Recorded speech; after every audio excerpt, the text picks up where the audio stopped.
ஊர்ல ராமையா அப்படிங்கிற ஒரு விவசாயி வாழ்ந்துட்டு இருந்தாரு. அவரு ரொம்ப பெரிய சோம்பேறி, ஆனா ரொம்பவும் பெரிய புத்திசாலியும் கூட. அவனுடைய மனைவி சாரதா தான் கஷ்டப்பட்டு உழைச்சுக்கிட்டு இருந்தா. ஒரு நாள் ராமையா வீட்டு திண்ணையில உக்காந்துக்கிட்டு இருக்கும்போது அவனுடைய மனைவியான சாரதா ரொம்பவும் கோவமா அங்க வந்து, ஏங்க இன்னும் திண்ணையில உக்காந்து என்ன யோசிச்சுக்கிட்டு இருக்கீங்க? ஊர்ல எல்லாரும் அவங்க வயலுக்கு வேலைக்கு போயிட்டாங்க.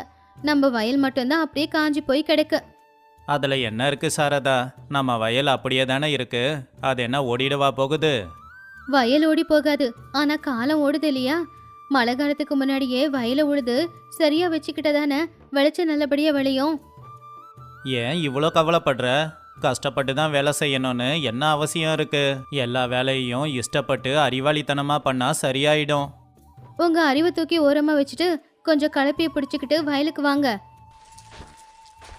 அப்பதான் அந்த ஊர்ல ரொம்ப பெரிய பணக்காரரான வீரையா ராமையா உட்காந்துக்கிட்டு இருக்கிறத பார்த்து அங்க நின்னாரு. என்னடா ராமையா, ஊரில் எல்லாரும் வயலில் இறங்கி வேலை பார்க்கும்போது நீ மட்டும் மகாராஜா மாதிரி திண்ணையில் உக்காந்துருக்கியே. உன் சோம்பேறித்தனம் தான் ஊர் முழுக்க பேச்சு. வணக்கங்க வீரையா, சும்மா உக்காந்து யோசிச்சுக்கிட்டு இருக்கேன். அதை கேட்டு வீரையா சிரிச்சுக்கிட்டே, உன்னோட யோசனை பசியே போக்காது. உன்னால் முடிஞ்சது இப்படி சோம்பேறித்தனமாக உக்காந்து யோசிக்கிறது மட்டும்தான் எனக்கு தெரியும். சரி, உனக்கு ஒரு வாய்ப்பு கொடுக்குறேன். என்னங்க அது? ஊர் எல்லையில் பாறையோடு இருக்கிற என் வயல் இருக்கு இல்லையா? வயலை சுத்தம் செஞ்சு அதை உழுது விளைச்சலை விளைய வைக்கணும். அப்படி நீ அதில் விளைய வச்சிட்டினா அதில் விளையிற பாதி விளைச்சலை உனக்கே நான் கொடுக்கறேன். அப்படி உன்னால் செய்ய முடியலன்னா இந்த ஊரை விட்டே நீ போயிடணும். சம்மதமா? சாரதா பயந்து போய், ஐயோ வேணாங்க ஐயா, அந்த வயலை உழுறது யாராலையும் முடியாது. அதுல கல்லுங்க பாறைங்க நிறைய இருக்கே. எனக்கு இதில் சம்மதம் தாங்க. ஒரே ஒரு மாசத்துல உங்க வயல் தயாராயிருக்கும். நல்லது, உன் திறமை என்னங்கிறத நானும் பார்க்கறேன்னு. வீரையா அங்கிருந்து போயிட்டாரு. சாரதா ரொம்பவும் பதட்டமா ராமையா பக்கத்துல வந்தா. என்னங்க நீங்க, எதுக்காக இதுக்கு நீங்க ஒத்துக்கிட்டீங்க? இப்ப நம்ம நிலைமை என்னங்க? இந்த ஊரை விட்டு நம்ம போக போறோமா? பயப்படாத சாரதா, கோடாலியை வச்சு உடைக்க முடியாதத ஒரு ஊசியை வச்சு கூட உடைக்கலாம். என்கிட்ட ஒரு யோசனை இருக்கு. அன்னைக்கு சாயந்தர நேரம் ராமையா சந்தைக்கு போய் அவன்கிட்ட இருக்கிற பணத்துல நிறைய உருளைக்கிழங்க வாங்கிட்டு வந்தான். அதை பார்த்து சாரதா கோவமா, நம்ம கிட்ட இருக்கிற கொஞ்சம் பணத்துல கடப்பாறை பாறை கொண்டு வருவீங்கன்னு பார்த்தா இந்த உருளைக்கிழங்கு வாங்கிட்டு வந்திருக்கீங்க. மொத்தத்தையும் அவிச்சு சாப்பிட போறீங்களா? பயப்படாத சாரதா, நாளைக்கு காலையில நமக்கு புது விடியல் விடிய போகுது. அன்னைக்கு ராத்திரி நேரம் ராமையா வீரையாவோட அந்த வயலுக்கு போய் அங்க எல்லா இடத்துலயுமே அந்த உருளைக்கிழங்க போட்டுட்டு வந்துட்டான். அவன் உருளைக்கிழங்கு போட்டுட்டு வந்ததுக்கு அப்புறமா அந்த வாசத்துக்கு அந்த வயலுக்கு பக்கத்துல இருக்கிற காட்டுக்குள்ள இருந்து நிறைய காட்டு பண்ணிங்க அந்த வயலுக்குள்ள ஓடி வந்துச்சுங்க. அடுத்த நாள் காலையில ராமையா சாரதாவை கூட்டிக்கிட்டு வயலுக்கு போனான். அந்த காட்சியை பார்த்து சாரதா வாயில இருந்த வார்த்தையே வரல. என்னங்க இது, வயல உழுத மாதிரி இருக்கு. ராத்திரியோட ராத்திரியே இந்த அதிசயம் எப்படி நடந்துச்சு? ராமையா சிரிச்சுக்கிட்டே, இது அதிசயம் இல்ல சாரதா, யோசனை. ராத்திரி உருளைக்கிழங்க சாப்பிட காட்டு பண்ணிங்க எல்லாம் வந்து வயலை மிதிச்சிட்டு போனதால உழுதா மாதிரியே இருக்கு. அதுக்கப்புறமா ராமையா அந்த வயல்ல விதைகளை தூவி விட்டான். சரியா ஒரு மாசத்துல அந்த விதைகள் எல்லாம் முளைச்சு அந்த வயலை பச்சை பசேல்னு மாறுச்சு. வீரையா அவனுடைய வேலைக்காரனோட அந்த வயலை பாக்குறதுக்காக வந்தான். பச்சை பசேல்னு மாறி இருக்கிற வயலை பார்த்து ஆச்சரியப்பட்டான். ராமையா, இதெல்லாம் எப்படி சாத்தியமாச்சு? இந்த வயலை எந்த மாடுகளை வச்சு நீ உழுத? நான் மாடுங்களை பயன்படுத்தலைங்க. நான் பயன்படுத்தினது காட்டு பன்றிகளை. அதுங்களுக்கு தேவையானதை கொடுத்தேன், எனக்கு தேவையானதை செஞ்சதுங்க. ராமையாவோட அறிவாளித்தனத்தை பார்த்து வீரையா ஆச்சரியப்பட்டாரு. அவரு ஒத்துக்கிட்டபடியே விளைஞ்ச விளைச்சல்ல பாதிய ராமையாவுக்கு கொடுத்தாரு. சில மாசத்துக்கு அப்புறமா சீதாராமபுரத்துக்கு பயங்கரமான வறட்சி வந்துச்சு. அங்க இருக்கிற ஆறு குளம் எல்லாமே வத்தி போச்சு. குடிக்க கூட தண்ணி இல்லாம அந்த கிராமத்து ஜனங்க கஷ்டப்பட்டுக்கிட்டு இருந்தாங்க. வீரையாவோட வீட்டுல கிராமத்து ஜனங்க எல்லாருமே வந்து சேர்ந்தாங்க. நிலைமை ரொம்ப மோசமா இருக்கு. இப்படியே போச்சுன்னா வயலுக்கு தண்ணி இல்லாம விளைச்சல் எல்லாம் வீணா போயிடும். குடிக்க கூட தண்ணி இல்லாம கஷ்டப்பட்டுக்கிட்டு இருக்கோம். ஆமாங்க ஐயா, கிணத்த கூட இன்னும் ஆழமா தோண்டி பார்த்துட்டோம், ஆனாலும் தண்ணி வரலங்க ஐயா. சாமிக்கு பூஜை கூட பண்ணி பார்த்துட்டங்க, எந்த புண்ணியமும் இல்லை. ஐயா, பேசாம நம்ம ஊரு ராமையா கிட்ட இதுக்கு ஒரு வழிய கேட்டு பார்க்கலாம் இல்லையா? அத கேட்டதுமே வீரையா, நீ சொன்னதும் உண்மைதாம்மா. நமக்கு தெரியாத யோசனை எதனா ராமையா கிட்ட இருக்கலாம். ராமையாவை வர சொல்லுங்க. உடனே ராமையாவும் அங்க வந்தான். என்னங்க ஐயா, என்னை வர சொன்னீங்களாமே? ஆமா ராமையா, ஊரே வறட்சியால பாதிக்கப்பட்டு இருக்கு. இதை சரி பண்ண உங்ககிட்ட எதனா யோசனை இருந்தா சொல்லேன். கவலைப்படாதீங்க, எல்லா பிரச்சனைக்கும் நிச்சயம் ஒரு தீர்வு இருக்கும். நான் ஊர் எல்லையில இருக்கிற அந்த பள்ளத்தை போய் பார்த்துட்டு வரேன். ராமையா அந்த பள்ளத்துக்கிட்ட போய் நாள் பூரா அங்கேயே உக்காந்துக்கிட்டு இருந்தான். ஜனங்களையும் பார்த்துக்கிட்டு இருந்தான், அந்த பள்ளத்தையும் பார்த்துக்கிட்டு இருந்த சாயந்தரம் வீட்டுக்கு வந்தான். வீரையா ஐயா, ஒரு வழி இருக்கு. என்னது அது? அந்த பள்ளத்துக்கு பக்கத்துல ஒரு இடத்துல பறவைங்க கும்பலா இருக்கு. அங்க ஒரு பெரிய மரமோ பச்சை பசேல்னு இருக்கு. எனக்கு தெரிஞ்சு அங்க பூமிக்கடியில நீரோட்டம் இருக்கும்னு நினைக்கிறேன். ஆனா அந்த தண்ணியை ஊருக்குள்ள எப்படி கொண்டு வர முடியும்? நடுவுல தான் ஒரு பெரிய பாறாங்கல் இருக்கு. அதை நம்மளால நகர்த்த முடியாதே. பாறையை எதுக்காக நகர்த்தணும்? அதை உடைச்சாலே போதுமே. அதை உடைக்கிற அளவுக்கு நம்ம கிட்ட எந்த ஒரு பெரிய ஆயுதமும் இல்ல ராமையா. நம்ம கிட்ட இயற்கையே கொடுத்துருக்கிற ஆயுதம் இருக்கு. காஞ்சி போன விறகெல்லாம் கொண்டு வாங்க, அந்த பாறையை சுத்தி போட்டு தீ மூட்டி விடுங்க. கிராமத்து ஜனங்க அதை ஆச்சரியமா பார்த்தாங்க. அதுக்கப்புறமா நெருப்புல எரிஞ்சி சூடா இருக்கிற அந்த பாறை மேல நம்ம கிட்ட இருக்கிற தண்ணிய கொஞ்சம் ஊத்தணும். அப்படி பண்றதுனால என்ன நடக்கும் ராமையா? நல்லா சூடா இருக்கிற பாறையில தண்ணிய ஊத்தனோம்னா அது உடைஞ்சு போயிடும். ஊஜனங்க ராமையா சொன்ன மாதிரியே செஞ்சாங்க. அன்னைக்கு நாள் பூரா நல்ல நெருப்பு போட்டு அந்த பாறையை நல்லா சூடாக்கி அதுக்கு மேல தண்ணிய ஊத்துனதும் அந்த பாறை ரெண்டா பொழந்துக்குச்சு. அந்த பாறைக்கு கீழே ஒரு நல்ல நீர் ஊர்த்தம் இருந்துச்சு. அத பார்த்து ஊஜனங்க எல்லாரும் ரொம்பவுமே சந்தோஷப்பட்டாங்க. ராமையாவை தோள் மேல உட்கார வச்சு ஊர்வலம் கொண்டு வந்தாங்க. புதுசா இப்போ ஊருக்குள்ள தண்ணி வர்றதுனால விளைச்சல் விளையிறதுக்கு எந்த ஒரு பிரச்சனையும் இல்லாம விளைச்சல் எல்லாமே நல்லபடியா விளைஞ்சு ஊர்க்காரங்க எல்லாரும் சந்தோஷமா இருக்கிற நேரத்துல மறுபடியும் ஒரு பிரச்சனை வந்துச்சு. அதாவது ஊருக்குள்ள வெட்டுக்கிளிங்க தொல்லை வந்துச்சு. ஐயோ, இது என்ன புது பிரச்சனை? இப்பதான் வறட்சியில இருந்து வெளியில வந்தோம், அதுக்குள்ள இந்த வெட்டுக்கிளிங்க வந்து ஊரையே நாசமாக்குதே. என்ன பண்ணாலுமே அந்த வெட்டுக்கிளிங்களை ஓட்ட முடியலங்க ஐயா. என்னங்க, ஊர்ல மறுபடியும் புது பிரச்சனை வந்திருக்கு. பார்த்துக்கிட்டு தான் இருக்கேன் சாரதா. ராமையா, மறுபடியும் நீ தான் எங்களுக்கு உதவி செய்யணும். இந்த வெட்டுக்கிளிகளை எங்க இருந்து எப்படியாவது துரத்தணும். ராமையா உடனே வயலுக்கு போனான். யாரையுமே சத்தம் போடாதீங்க அப்படின்னு சொன்னான். எல்லாருமே அமைதியா இருந்துட்டாங்க. அவன் வயல்கரையில இருக்கிற ஒரு வேப்ப மரத்தையும் வயல்ல சுத்திக்கிட்டு இருக்கிற சில பறவைகளையும் கவனிச்சான். ஐயா, ஒரு யோசனை இருக்கு. ஆனா அதுக்கு நீங்க எல்லாருமே உதவி செஞ்சாகணும். என்ன செய்யணும்னு சொல்லுப்பா, நிச்சயமா நாங்க செய்வோம். வேப்ப மரத்து இலைகளை கொண்டு வர சொல்லுங்க. வயலை சுத்தி சின்ன சின்னதா நெருப்பு மூட்டி வேப்ப மரத்து இலைகளை போட்டு புகைய வர வைக்கலாம். புகைய மூட்டினா வெட்டுக்கிளிங்க போயிடுமா? வேப்பலை வாசம் அதுங்களுக்கு பிடிக்காது. அதோட வயலை சுத்தி புகை வர்றதால அதுங்க இந்த இடத்த விட்டு போயிடுங்க. அது மட்டும் கிடையாது. என்னது அது? வயல்ல அங்கங்க கொஞ்சம் நீளமா இருக்கிற கம்பங்களை நட்டு வைங்க. கம்பத்தை நட்டு வைக்கணுமா? அது எதுக்கு ராமையா? அந்த கம்பங்கள்ல பறவைங்க வந்து உட்காரும். பறவைங்களுக்கு இந்த வெட்டுக்கிளிங்க நல்ல உணவு இல்லையா?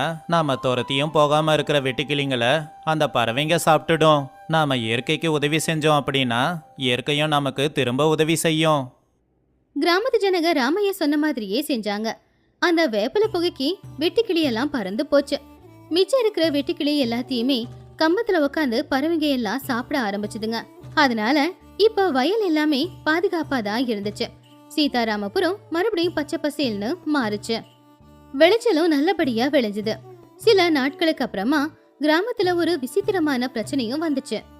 சோமையா பீமையா அப்படிங்கிற விவசாயிகளுக்கு மத்தியில ஒரு கண்ணுக்குட்டிக்காக சண்டை வந்துச்சு. என்னாச்சு சோமையா, எதுக்காக இந்த சண்டை? ஐயா, இவங்க பிரச்சனைக்கு தீர்வு சொல்றது ரொம்ப சுலபங்க. நீ அந்த கண்ணுக்குட்டியை தூக்கிக்கிட்டு கொஞ்சம் தூரம் போ. வீரையாவோட வேலைக்காரன் அந்த கண்ணுக்குட்டியை தூக்கிக்கிட்டு தூரமா போயிட்டான். அந்த கண்ணுக்குட்டி பயந்து கத்த ஆரம்பிச்சுது. உடனே இங்க இருக்கிற சோமையாவோட மாடு ரொம்பவும் பதட்டமா அந்த கண்ணுக்குட்டியை தேடிக்கிட்டே போச்சு. அது அங்கிருந்து வேகமா தான் ஓடுச்சு. ஆனா பீமையாவோட மாடு கொஞ்சம் கூட அசையவே இல்ல. அது பாட்டுக்கு அங்க அது புல்ல சாப்பிட்டுக்கிட்டு இருந்துச்சு. பாத்தீங்களா ஐயா, தாய் பாசத்தை யாராலையும் தடுக்க முடியாது. இந்த கண்ணுக்குட்டி சோமையாவுக்கு சொந்தம். பீமையா தலை குனிஞ்சு அவன் செஞ்ச தப்ப ஒத்துக்கிட்டான். ராமையா, நீ சோம்பேறி கிடையாது, பெரிய புத்திசாலி. உன் புத்திசாலித்தனத்தால இந்த ஊரை நிறைய தடவை காப்பாத்திட்ட. இந்த கதையில நாம தெரிஞ்சுக்கிட்ட நீதி என்ன அப்படின்னா, உடல் பலத்தை விட அறிவு பலம் ரொம்பவே முக்கியம். கஷ்டப்பட்டு உழைக்கிறது என்னவோ முக்கியம்தான். ஆனா எப்பவுமே புத்திசாலித்தனமா உழைச்சோம்னா 10 மணி நேரம் செய்ய வேண்டிய வேலையை 1 மணி நேரத்துல கூட முடிக்கலாம். எப்பவுமே நாம ஒரு பிரச்சனைக்கு கொஞ்சம் அமைதியா புத்திசாலித்தனமா யோசிச்சோம்னா அதை தீர்க்கறதுக்கான யோசனை நமக்கு கிடைக்கும். எப்பவுமே பிரச்சனை வரும்போது புத்திசாலித்தனமா நடந்துக்கிறது ரொம்பவும் விளைச்சு நல்லபடியா விளைஞ்சு விவசாயிங்க முகத்துல எல்லாம் சந்தோஷம் களை கட்டி இருந்துச்சு. அந்த ஊரோட தலைவர் பேரு ஜெகநாதன். அந்த வருஷம் அந்த ஊர்ல எல்லாருக்குமே ஒரு பெரிய பிரச்சனை வந்துச்சு. அந்த ஊருக்கு நடுவுல இருந்த ஒரு மில்லு, அது அவங்க தாத்தா காலத்துல கட்டினது. ரொம்ப பழைய மில்லு. செவரெல்லாம் விரிசல் விட்டுருந்துச்சு. அங்கங்க செவரு பேந்துக்கிட்டு வரவும் ஆரம்பிச்சிடுச்சு. அதுல வைக்கிற தானியங்கள் எல்லாமே வீணா போய்கிட்டு இருந்துச்சு. அடுத்த அறுவடைக்கு இன்னும் 1 மாசம் மட்டும்தான் நேரம் இருந்துச்சு. அதுக்குள்ளார அந்த மில்ல சரி பண்ணல அப்படின்னா அப்புறம் விளைஞ்ச விளைச்சல் எல்லாம் வீணாதான் போகணும். ஒரு நாள் காலையில ஊரோட தலைவரான ஜெகநாதன் அந்த மில்ல பாக்குறதுக்காக வந்தாரு. அங்க இருக்கிற செவருங்க எல்லாத்தையுமே பார்த்து, பாத்தீங்களா, செவரெல்லாம் நனைஞ்சு போயிருக்கு. இந்த செவரு நனைய நனைய எனக்கு பயமாயிருக்கு. ஆமாங்க ஜமீன்தார் ஐயா, போன தடவை விளைஞ்ச விளைச்சல இந்த மில்லுல தான் வச்சிருந்தோம். எல்லாமே வீணா போயிடுச்சு. இந்த தடவை அறுவடை 2 மடங்கு அதிகம். பாதுகாக்கணுங்க ஐயா. கவலைப்படாதீங்க, இந்த தடவை அப்படி நடக்காது. நம்ம ஊர் மேஸ்திரிங்களுக்கு சரியா செவரு கட்ட வரல. அவங்களுக்கு செவரை பாதுகாக்க தெரியல. அதனால நான் பட்டணத்துல இருந்து இன்ஜினியருங்களை வர சொல்லியிருக்கேன். அவங்க நிச்சயமா செவரை பாதுகாப்பாங்க அப்படின்னு ஜமீன்தார் சொன்னதுக்கு வேற யாரும் எதுவுமே சொல்லல. ஆனா அவங்களுக்கு பின்னாடி நின்னுக்கிட்டு இருந்த குயவனான பீமையா மட்டும் அந்த செவரை உன்னிப்பா கவனிச்சு பார்த்துக்கிட்டு இருந்தான். அந்த ஊரோட எல்லையில சின்னதா இருக்கிற குடிசையில தான் குயவனான பீமையா அவன் பொண்டாட்டியோட வாழ்ந்துகிட்டு இருந்தான். அவன் கையில மண்பட்டா அந்த மண்ணுக்கு உயிர் வந்துடும். அவன் செஞ்சு கொடுக்குற பானையில தண்ணி ஊத்தி வச்சா அது குளிர்ச்சியா மட்டும் இல்லாம அந்த தண்ணிக்கு ஒரு நல்ல மனமும் வரும். ஆனா ஊரில் அவனுக்கு யாருமே கௌரவம் கொடுக்கவே மாட்டாங்க. அப்போ பீமையா மனசுக்குள்ள, தப்பு செவருல இல்ல, செவரை கட்ட பயன்படுத்தின மண்ணுல இருக்கு. அந்த மண்ணுல உயிர் இல்ல, அதான் அது தண்ணியை குடிச்சுக்கிட்டு இருக்கு. பட்டணத்து மண்ணால இதை சரி பண்ண முடியாது. மண்ணை மண்ணால தான் சரி பண்ண முடியும் அப்படின்னு அவன் மனசுக்குள்ள நினைச்சுக்கிட்டானே ஒழிய வெளியில சொல்ல முடியல. ஏன்னா அவன மாதிரி ஒரு சாதாரண குயவன் சொல்றத ஜமீன்தார் கேப்பாரோ மாட்டாரோ அப்படிங்கிற சந்தேகம். அதனால அவன் அமைதியா அந்த செவரை பத்தியே யோசிச்சுக்கிட்டு அவனுடைய வீட்டுக்கு மெதுவா நடந்து போக ஆரம்பிச்சான். அந்த செவருங்க அவனுடைய உதவிக்காக தான் காத்துக்கிட்டு இருக்கிற மாதிரி அவனுக்கு தோணுச்சு. ஜமீன்தார் சொன்ன மாதிரியே பட்டணத்திலிருந்து 2 இன்ஜினியர்ஸை வர வச்சாரு. அவங்க 2 பேருமே வந்து அந்த செவரை பார்த்து அந்த செவரை சரி பண்றது எப்படி அப்படின்னு சொல்லி ஒரு புத்தகத்தை பார்த்து படிச்சு இப்படி சொன்னாங்க. இங்க பாருங்க ஐயா, இந்த செவரு சுத்தமா இடிஞ்சு விழுற நிலைமைக்கு வந்துடுச்சு. இதை நம்மளால சரி பண்ண முடியாது. இதை மண்ணை கொண்டு சரி பண்ண முடியாது. சிமெண்ட் தான் பூசணும். சிமெண்டா? அது பூசனா எல்லாம் சரியாயிடுமா? சிமெண்ட் பூசனா தண்ணிய செவரு இழுக்காது. உங்க செவரு கூட பாதுகாப்பா தான் இருக்கும். ஆனா கொஞ்சம் அதிகமா பணம் செலவாகும். ஜமீன்தாருக்கு பணத்தை பத்தி கவலை இல்ல. ஊருக்கு ஒரு நல்லது நடக்கணும்னா பணத்தை செலவு பண்ண தயாரா இருந்தாரு. அதனால வேலையை ஆரம்பிங்க அப்படின்னு சொன்னாரு. ஒரு வாரம் கஷ்டப்பட்டு பட்டணத்திலிருந்து வந்தவங்க எல்லாருமே செவுத்துக்கு மேல இருந்த மண் எல்லாத்தையுமே எடுத்துட்டு அதுக்கு மேல சிமெண்ட் போட்டு பூசி விட்டாங்க. இப்ப அந்த கட்டடமே புதுசா பலன்னு ஜொலிச்சுக்கிட்டு இருந்துச்சு. அதை பார்த்து ஜமீன்தாருக்கு ரொம்பவும் பெருமையா இருந்துச்சு. அவரு ரொம்ப பெருமையா, பாத்தீங்களா, இதுதான் பட்டணத்து அறிவுங்கிறது. நாம நினைச்சா இப்படியெல்லாம் பண்ணியிருக்க முடியுமா என்ன? பூஜனங்க எல்லாருமே ஜமீன்தார வாயார புகழ்ந்தாங்க. ஆனா அந்த புகழ்ச்சி சில நாட்கள் மட்டும்தான் இருந்துச்சு. அந்த கட்டடத்தை கட்டி 4வது நாள் ராத்திரி பயங்கரமா மழை பெய்ய ஆரம்பிச்சுது. காலையில நேரம் மழை இன்னும் அதிகமாச்சு. மழை கொஞ்சம் விட்டதுக்கு அப்புறமா ஜமீன்தார் அவருடைய அந்த மில்ல பாக்கிறதுக்காக பெருமையா வந்தாரு. அங்க வந்து பார்த்தவரு ரொம்பவுமே ஆச்சரியமா நின்னுக்கிட்டு இருந்தாரு. ஏன்னா சிமெண்ட் பூசியிருந்த அந்த புது கட்டடம் சிமெண்ட்ல தண்ணி ஊறி அந்த செவரெல்லாம் மறுபடியும் விரிசல் விட்டு தண்ணி கொஞ்சம் கொஞ்சமா தரையில வந்து விழ ஆரம்பிச்சுது. கட்டடத்தோட நிலைமை பழைய நிலைமை விட மோசமா இருந்துச்சு. ஜமீன்தாரு ரொம்பவும் கவலையா என்ன இது இப்படி நடந்துருச்சு அப்படின்னு கவலைப்பட்டு அந்த இன்ஜினியர்ஸை மறுபடியும் வர சொன்னாரு. எங்களுக்கே ஒன்றும் புரியல சார். ஈரப்பதம் வெளியில வரும்னு பார்த்தோம். ஆனா சிமெண்ட் பூசினதுல ஈரப்பதம் உள்ளேயே தங்கிடுச்சு போல. பட்டணத்துக்காரங்க வேலையை காட்டிட்டாங்க. ஜமீன்தார் அதுக்காக பயன்படுத்தின பணம் எல்லாமே வீணா போயிடுச்சு. விளைச்சல் அறுவடை செய்யறதுக்கு இன்னும் மிச்சம் இருக்கிறது 15 நாள் தான். அதை நினைச்சு ஊருக்காரங்க எல்லாருமே பதட்டத்துல இருந்தாங்க. ஜமீன்தாரு என்ன பண்றதுன்னு தெரியாம கவலையில இருந்தாரு. இந்த விஷயம் குயவனான பீமையாவுக்கு தெரிய வந்துச்சு. இனி அவன் களத்துல இறங்கணும் அப்படின்னு முடிவு பண்ணான். அன்னைக்கு தைரியமா பீமையா வந்து ஜமீன்தாருடைய வீட்டு வாசல்ல நின்று அவரை கூப்பிட ஆரம்பிச்சான். அப்போ வீட்டு கேட்டு திறந்துக்கிட்டு வெளியில வந்த வேலைக்கார பீமையாவை பார்த்து ஆச்சரியமா, நீயா? உனக்கு எங்க என்ன வேலை? ஜமீன்தார் இப்ப யாருக்கிட்டையும் பேச மாட்டாரு. பீமையா தயக்கத்தோட, நான் ஜமீன்தார் ஐயா கிட்ட ஒரு 5 நிமிஷம் பேசணும். ஊர் பிரச்சனைய பத்தி தான். தயவு செஞ்சு என்ன கொஞ்சம் உள்ள விடுங்களேன். பீமையா சொன்னதை கேட்டு வேலைக்காரன் உள்ள போனான். கொஞ்ச நேரத்துக்கு அப்புறமா அவன் வெளியில வந்து, சரி உள்ள போ. பீமையா சரி அப்படின்னு உள்ள போனான். உள்ள பெரிய நாற்காலியில ஜமீன்தார் உட்காந்துக்கிட்ட நாற்காலியை அசைச்சுக்கிட்டு இருந்தாரு. அவரு பீமையாவை பார்த்து கோவமா இப்படி கேட்டாரு, நீயா? உனக்கு என்ன வேணும்? பானை எதுனா விற்கலையா? பீமையா கையெடுத்து கும்பிட்டு, ஜமீன்தார் ஐயா, என்னை மன்னிச்சிடுங்க. நான் வந்தது எனக்காக இல்லை, ஊருக்காக. உங்க அரிசி மில்லை சரி பண்றதுக்கு என்கிட்ட ஒரு யோசனை இருக்குங்க. அப்படின்னு பீமையா சொன்னது கேட்டு ஜமீன்தார் கிண்டலா சிரிச்சாரு. உன்கிட்டயா யோசனையா? பட்டணத்துல இருந்து வந்தவங்களாலேயே சரி பண்ண முடியல. நீ சாதாரண ஒரு குயவன், மண்பானை செய்யறவன். உன்னால என்ன பண்ணிட முடியும்? அதை கேட்டு பீமையா கொஞ்சம் தயக்கமாவே, ஐயா, பிரச்சனை மண்ணுல இருக்கும்போது அதுக்கான தீர்வும் மண்ணுல தானங்க இருக்கும். அந்த செவுரு கட்ட பயன்படுத்தின மண்ணு சரியில்லைங்க ஐயா. அதனால தான் அது தண்ணியை இழுத்துக்குது.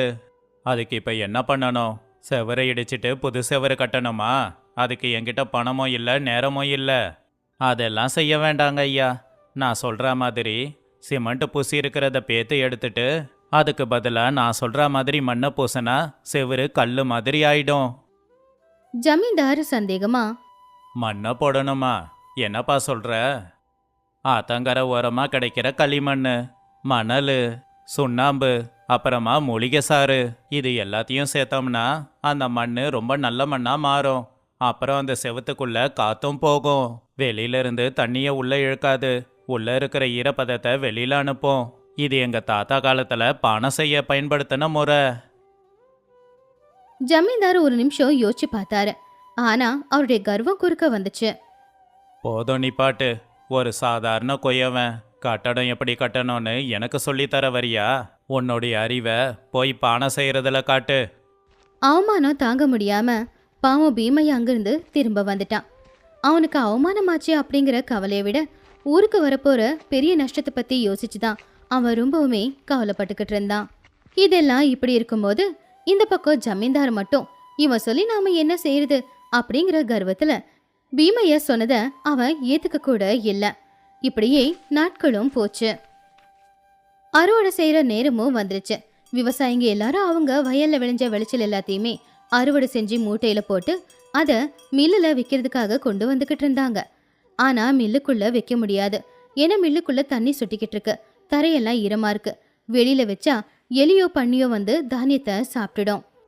இது எல்லாத்தையும் பார்த்துக்கிட்டு இருந்தாலும் ஜமீன்தார் அமைதியா தான் இருந்தாரு. அவருடைய பணத்திமிரு, அவருடைய அதிகாரம் கொஞ்சம் கூட இறங்கி வர விடவே இல்லை. ஒரு நாள் அவருடைய மனைவி ராத்திரி நேரம் இப்படி சொன்னாங்க, ஏங்க ஊஜனங்க படுற கஷ்டத்தை பார்த்துக்கிட்டு தானே இருக்கீங்க. நம்ம கிட்ட அந்த பிரச்சனைக்கான தீர்வு இருந்தாலும் ஏன் நீங்க அமைதியா இருக்கீங்க? தீர்வு இருக்கா? என்ன தீர்வை பத்தி பேசுற? அதான் அந்த குயவ பீமையா வந்து சொன்னா இல்லையா, நாம ஏற்கனவே பட்டணத்து ஆட்களை நம்பி ஏமாந்து நிக்கிறோம். இப்போ இவனை நம்பி ஏமாந்து போனாலும் எடுக்கிறதுக்கு பெருசா எதுவும் இல்லை இல்லையா? அப்படி தான் பொண்டாட்டி சொன்னதை அவரு யோசிக்க ஆரம்பிச்சாரு. ஒரு குயவன் சொன்னதை கேட்டு செய்யணுமா அப்படிங்கிற யோசனை அவருக்குள்ள இருந்தாலும் கூட அவருடைய இந்த யோசனையால ஊரை அழியிறத அவரால் பார்க்க முடியல. அன்னைக்கு ராத்திரி அவருக்கு சரியா தூக்கமும் வரல. அடுத்த நாள் விடிய காலையில அவருக்கு ஒரு யோசனை வந்துச்சு. காலையில விடியறதுக்கு முன்னாடியே யாருக்குமே தெரியாம ஜமீன்தார் குயவனான பீமையாவை பார்க்க போனாரு. அந்த நேரத்துல பீமையா அவனுடைய வாசல்ல மண்ணால ரொம்பவும் அழகான ஒரு பானைய தயார் பண்ணிக்கிட்டு இருந்தான். அப்ப அந்த இடத்துக்கு வந்த ஜமீன்தார் பீமையா, அவனுடைய வீட்டு வாசல்ல பார்த்து பீமையா ரொம்பவும் ஆச்சரியப்பட்டான். பானை செய்யறத நிப்பாட்டிட்டு அவன் கையை கட்டிக்கிட்டு வந்து நின்னான். ஜமீன்தார் ஐயா, நீங்க இவ்வளோ காலையில? நான் உன்னை பார்க்கறதுக்கு தான் வந்திருக்கேன். இந்த ஊரோட தலைவரா இல்ல, ஒரு விவசாயியா. நான் செஞ்ச தப்புக்கு மன்னிப்பு கேட்டுக்கிறேன். அதை கேட்டதுமே பீமையா ரொம்ப ஆச்சரியப்பட்டான். ஐயோ, எதுக்குங்க ஐயா பெரிய வார்த்தையெல்லாம்? இல்ல பீமையா, என்னோட திமிரால நீ சொல்ல வந்த யோசனைய நான் கேட்கல. ஆனா இப்ப இந்த ஊரையும் இந்த ஊரோட விளைச்சலையும் நீ தான் காப்பாத்தணும். பீமையா அழுதுகிட்டே, ரொம்ப நன்றிங்க ஐயா. நான் வேலையை உடனே ஆரம்பிக்கிறேன். எனக்கு பணம் வேணாம், ஆனா உதவிக்கு ஆளுங்க வேணும். அதே மாதிரி நான் கேட்குற மணல் எல்லாம் வேணும். இந்த ஊரே உன் பின்னாடி இருக்கு, நீ என்ன கேட்டாலும் கிடைக்கும். அன்னைக்கு சுவர்ணகிரி ஊர்ல ஒரு பெரிய மாற்றமே வந்துச்சு. ஊரோட ஜமீன்தார் குயவனான பீமையாவுக்கு துணையா நின்னாரு. ஊர்க்காரங்க எல்லாரும் சேர்ந்து அவங்க ஊர்ல இருக்கிற அந்த அரிசி மில்ல சரி பண்ணணும்னு முடிவெடுத்தாங்க. அன்னைக்கு சூரியன் உதயமாகும் போது அந்த ஊருக்கு புது வெளிச்சமே வந்துச்சு. பீமையா சொன்னபடியே ஊர்க்காரங்கள நிறைய பேர் அந்த மில்லு கிட்ட வந்து சேர்ந்தாங்க. அவங்க கிட்ட பீமையா, ஐயா, நம்ம கிட்ட நேரம் ரொம்ப குறைவா இருக்கு. முதல்ல இந்த சிமெண்ட் எல்லாத்தையுமே நாம பேத்து எடுத்தாகணும். இது நம்ம செவருக்கு பிடிச்சிருக்கிற வியாதி. உடனே அங்கிருந்தவங்கள சில பேர் போய் அந்த சிமெண்ட்டை பேத்தெடுக்க ஆரம்பிச்சாங்க. இன்னொரு பக்கம் பீமையா சொன்ன மாதிரியே ஆத்தங்கரையோரமா இருக்கிற கருப்பு களிமண்ணை சில பேர் கொண்டு வந்தாங்க. அதே மாதிரி வயல்ல இருக்கிற செம்மண்ணு மணலை எல்லாத்தையும் கொண்டு வந்தாங்க. சில பேர் காட்டுக்கு போய் தேவையான இலைகளை எல்லாத்தையுமே பறிச்சு எடுத்துக்கிட்டு வந்தாங்க. மதிய நேரம் எல்லாரும் அந்த மண்ணை கலவை போட ஆரம்பிச்சாங்க. பீமையா அவனுடைய அனுபவத்துல அவன் தெரிஞ்சுக்கிட்டது எல்லாத்தையுமே எல்லார்கிட்டையும் சொல்லிக்கிட்டு இருந்தான். எதை எப்படி பயன்படுத்தணும் அப்படிங்கிறதையும் கற்றுக் கொடுத்தான். எல்லாரும் எல்லாத்தையும் ஒன்னா போட்டு மிதிக்க ஆரம்பிச்சாங்க. அந்த கலவையும் தயாராகிக்கிட்டு இருந்துச்சு. பீமையா அந்த கலவைய கையில எடுத்து பார்த்து அதை மோப்பம் பிடிச்சு கலவை சரியா இருக்கா அப்படின்னு பார்த்துக்கிட்டு இருந்தான். இப்ப இந்த மண்ணை செவத்துல பூசணும். ஆனா எந்த ஒரு கருவியும் பயன்படுத்தாம கையாலேயே இந்த மண்ணை பூசி விடணும் அப்படின்னு சொல்லி பீமையா ஒரு கைப்பிடி மண்ணை எடுத்துட்டு வந்து செவத்துக்கு பூச ஆரம்பிச்சான். அவன் பூசுறத பார்த்து மற்றவங்க எல்லாருமே செவத்துக்கு மண்ணை பூச ஆரம்பிச்சாங்க. அந்த வேலையில அவங்க யாருமே சோர்வடையல. ஏன்னா அவங்களுக்கான ஒரு வேலைன்னு நினைச்சு அவங்க பண்ணாங்க. அப்படி ராமும் பகலும் கஷ்டப்பட்டு அவங்க எல்லாரும் வேலையை முடிச்சுட்டாங்க. மண்ணை பூசினதுக்கு அப்புறமா அந்த செவரில இருந்து ஒரு நல்ல மனமும் வந்துச்சு. அதே மாதிரி அந்த செவரெல்லாம் பலமா இருக்கிற மாதிரியும் தோணுச்சு. அந்த வேலையை முடிச்சு அடுத்த நாள் ராத்திரி நேரம் திடீர்னு வேகமா மழை பெய்ய ஆரம்பிச்சுது. ஊருக்காரங்க மனசெல்லாம் படபடன்னு இருந்துச்சு. ஜமீன்தாரும் என்ன ஆகுமோ என்னவோ அப்படின்னு யோசிச்சுக்கிட்டு இருந்தாரு. மழை விட்டதுக்கு அப்புறமா எல்லாருமே அந்த அரிசி மில்லு கிட்ட வந்து பார்த்தாங்க. ஆனா ஆச்சரியம் என்னன்னா மில்லுக்கு எதுவுமே ஆகல. சின்ன வெடிப்பு கூட இல்ல. எந்த ஒரு கஷ்டமும் இல்லாம ரொம்ப நல்லபடியா இருந்துச்சு. உள்ள ஒரு சொட்டு தண்ணி கூட இல்ல. செவுத்துல ஈரப்பதமும் இல்ல. அவங்க பூசின மண்ணு தண்ணிய உள்ள வராம தடுத்துச்சு. செவரெல்லாம் பார்க்க ரொம்ப நல்லா இருந்துச்சு. பீமையா சொன்னத அவன் செஞ்சும் காட்டிட்டான். அப்ப சந்தோஷத்துல ஜமீன்தார் பீமையாவோட கைய பிடிச்சு, பீமையா, நீ செஞ்சது ரொம்ப பெரிய உதவி. உனக்கு எப்படி நன்றி சொல்றதுன்னே தெரியல.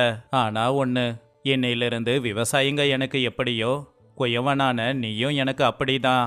இனிமே இந்த ஊர்ல எல்லா தொழில் செய்யறவங்களும் சமந்தான். அன்னைக்கு ஜமீன்தார் அவருடைய வயல்ல விளைஞ்ச தானியத்துல ஒரு மூட்டை தானியத்தை பீமையாவுக்கு பரிசா கொடுத்தாரு.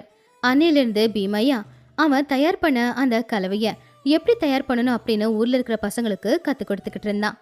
இந்த கதையில இருக்கிற நீதி என்னன்னா, எல்லா தொழில் செய்யறவங்களுக்கும் நாம அந்த தொழிலுக்கான கௌரவத்தை கொடுத்துதான் ஆகணும். அதே மாதிரி அறிவு பணக்காரங்களுக்கு சொந்தமானது இல்ல, அது எல்லாருக்குமே சொந்தமானது. சில பேருக்கு படிக்கிறதுனால அறிவு வரும், சில பேருக்கு அவங்க வாழ்க்கையில அவங்க பட்ட அனுபவத்தினால அறிவு வரும்.